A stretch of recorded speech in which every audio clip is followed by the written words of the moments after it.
Assalamu alaikum jama'a, barkanku da zuwa tashar tawa mai suna Duniyar Amir TV.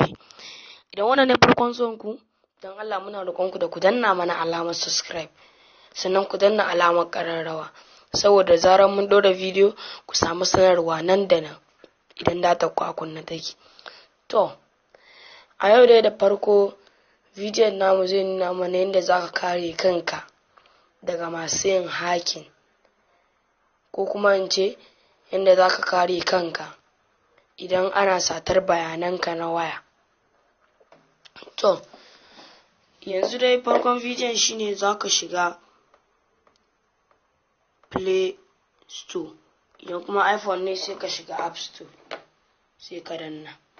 Idan ka danna, ko kana da data ko baka da data, sai ka janyo hagunka.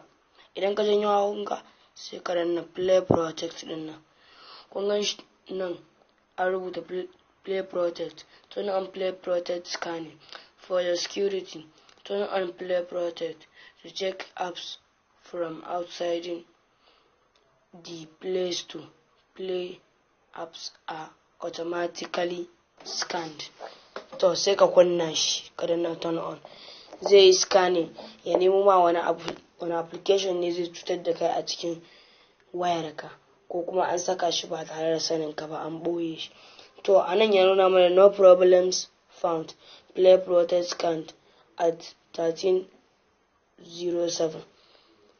To yanzu ya nuna mana ba mu da wani application da yake cutar da mu a wannan waya. To yanda za ku yi kenan, bidiyon namu bai da wahala. Don Allah idan baka samu damar yi mana subscribe ba, ka danna mana subscribe, sannan ka danna alamar ƙararrawa, saboda zarar mun ɗora bidiyo ka samu sanarwa nan da nan. Sannan ka danna mana alamar like, saboda yana ƙara mana ƙwarin gwiwa, saboda muna jin daɗi